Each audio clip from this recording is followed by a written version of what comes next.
The real complaint with the hose is this end right here, which is the end that's going to go in your water source. All right, guys, before we get into the video discussing the Masterforce portable pressure washer, I got something that needs to be addressed, and that is when I go and look at my analytics, 97% of you are not subscribed to the channel. So here's the deal. I make the content for free. You subscribe to the channel. If you've watched more than one video, subscribe to the channel. That's how you pay me. That's our deal. It tremendously helps me out if you subscribe, and it's not like you're actually paying anything. You just click the button, then you don't have to worry about it. I'm not going to ask you again. You know, it's not hard. 97% of you aren't subscribed. So if you've watched more than one video and you enjoy the content, hit that subscribe button. That's how you pay me. That's going to be our deal. I make content for free. You click the subscribe button as a form of payment. Deal? Good. Let's get to the video. I've really been addicted to you.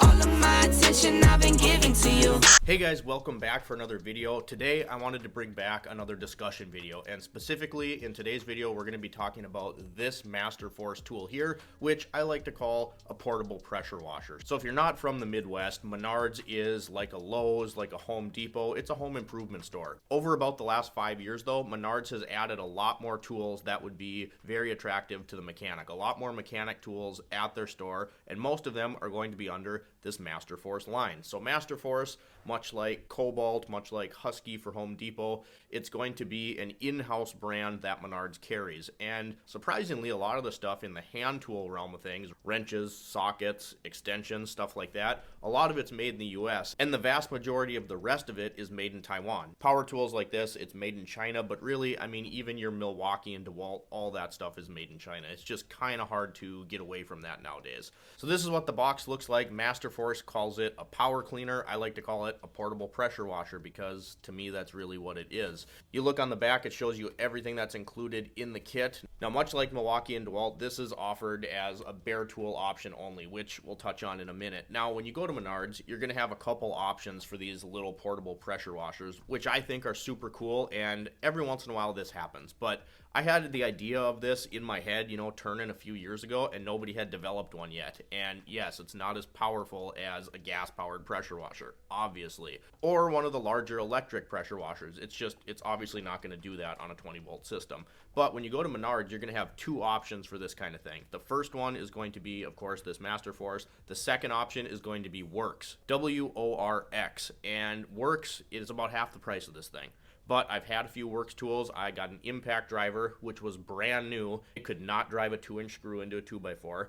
And for my house, I bought their little battery-powered weed trimmer, and that works pretty well, admittedly, but it doesn't have a lot of power. So I am not super impressed with the Works brand. And again, it's not that Works is doing anything that it's not intended to be. They're a home, consumer-grade DIY type tool company. So naturally, I went for this one. It had better power ratings, and Masterforce is a line of tools that's been around for quite a while now for Menards, and quite honestly, I love their tools. Is it the same quality as Bosch or Milwaukee? Absolutely not. And when I made that video showing you all of my detail equipment, I said that, I said if Milwaukee came out with one of these things, I'd definitely upgrade and buy that one, but the Milwaukee, I can guarantee would be at least double the price. Right? Is it going to be better? Yes, probably. Everything that I've had from Milwaukee, I would 1,000 times buy again, and I have a lot of money invested in Milwaukee tools. Thousands of dollars. I think the last time I tallied up my Milwaukee total, not including my battery purchases, I had about $4,500 in tools from Milwaukee. So, huge Milwaukee fan.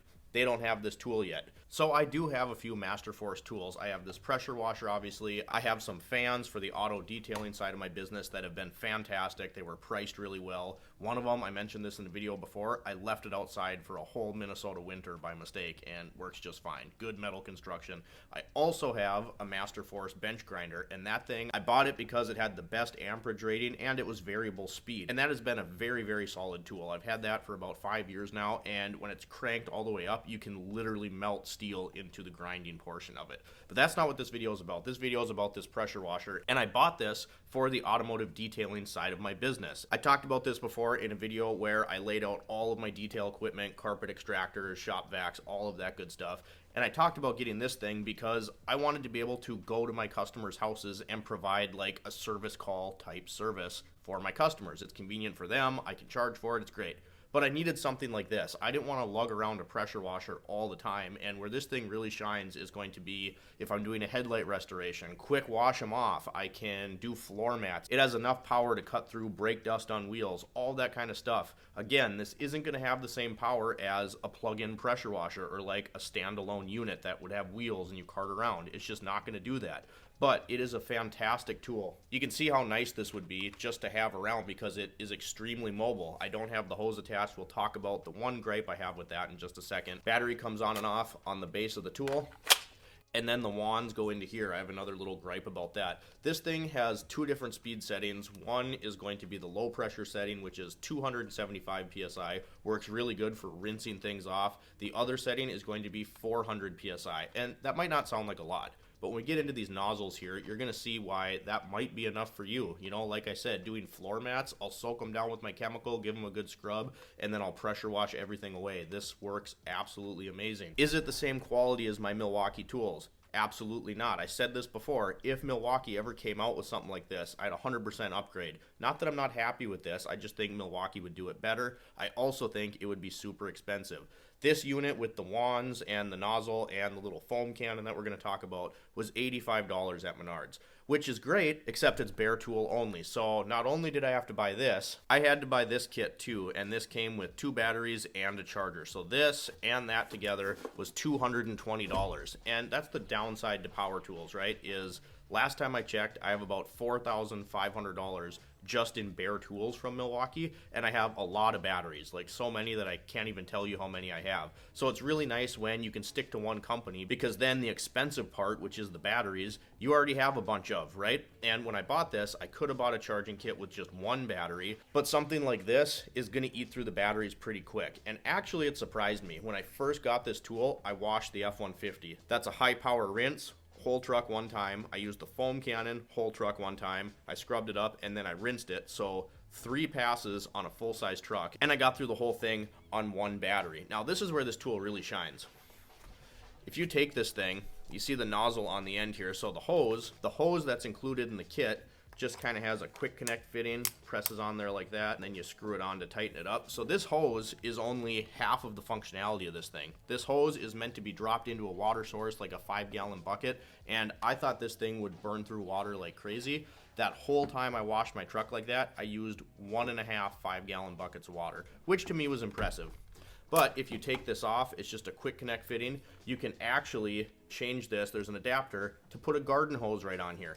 Now, admittedly, I have not done that yet because having the 5-gallon bucket of water is just so convenient for my details that it's like I already have a 5-gallon bucket of water. I just put that in there and away I go. My suspicion would be that if you actually have this hooked up to a garden hose, you're going to optimize the power of this tool, because now instead of the tool having to work to pull water out of your water source, the water source is pressurized, right? You have a hose on here. You don't have to worry about refilling that bucket, but it's also force feeding water into this tool, and I think you might get a little more snort out of it that way. That being said, my first complaint with this tool is going to be this hose, right? The hose itself is really good. It seems fairly durable and tough, and it's really long, which I can appreciate because it makes moving the bucket around a lot less annoying. You know, there's plenty of room to be able to work here, but the fittings, and not just the hose but the whole tool, they're just kind of, I don't know if you can hear that, it just seems like you could break this plastic really easily. And this kind of just has a sliding detent there. I haven't broken anything, but it always feels like I should just be really careful with this. So I would have liked to see like some sort of rubberized coating around this, maybe a little thicker fitting, something like that.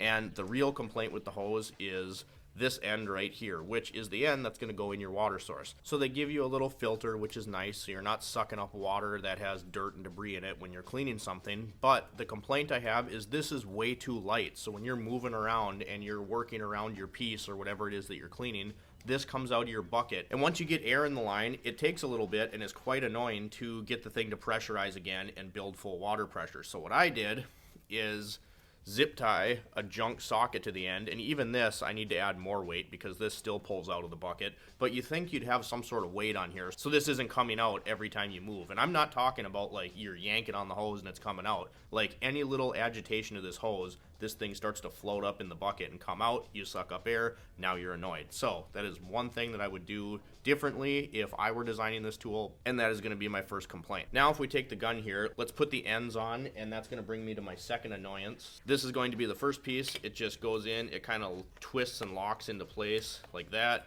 and then you tighten this collar down. Now that end is secure. Then you put this piece in, same thing, lock it down.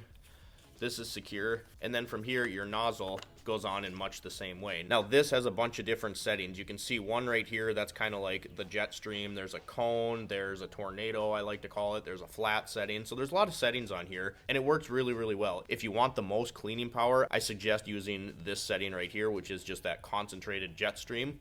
But then you also have this foam cannon, and I say that with quotations because it's really not much of a foam cannon, but it does have an adjustment on the side, and it is a nice option. You know, you can fill this up with some sort of cleaning solution, and then that just goes on the end and locks in. So that locks in something like that, and then you can adjust the side here for different pressure. Now again, it's not much of a foam cannon, but it is a nice option to have. I do like it. I wish it had a little more capacity, but they threw it in with the kit, and it does work pretty well. Now with this setup, here's going to be my major gripe. So this is pretty long. As you can see, I got to lean back to get it all in the camera, right? So you would think that when I undo this piece like this, and then I do the same to the bottom, they're the exact same type of attachment, and if I hold them up side by side, they look very similar. This is the end that the final nozzle goes on, and like I said, these ends look exactly the same, and I really can't find a difference, but one of them must be just a little bit thicker than the other, because you cannot put the second end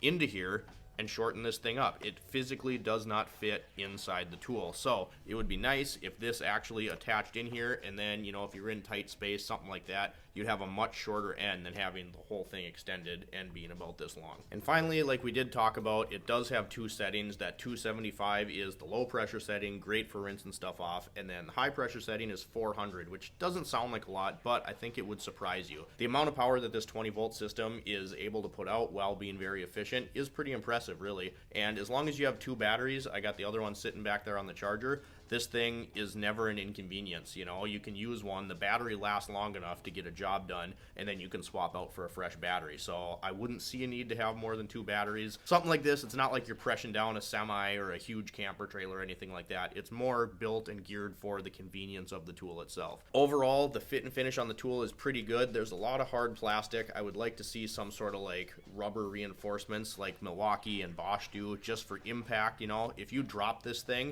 if I drop my Milwaukee impact gun, I'm not worried about it. If I drop this, I'd be slightly concerned that all this plastic is going to start breaking. So again, it's not the same fit and finish as a Bosch or a Milwaukee or anything like that, but Masterforce has made some good tools over the years, and this is a purchase that I would absolutely recommend, especially if you already got the chargers and batteries. It's been super helpful to me in my detail business. After having something like this, I'd never go back, and it is my hope that Milwaukee will create something like this in the future so they can have one that has a little more power, and the quality will probably be just a little bit better overall. So guys, that's what I had for you for this discussion video. Masterforce pressure washer. Again, I feel like Masterforce makes really good tools at a good price. It's not to the level of some of the top grade professional tools, but I don't really expect it to be. So I hope you guys enjoyed the video. Drop me a comment down below, like and subscribe if you have not already. And as always guys, thanks for watching. We'll see you next time.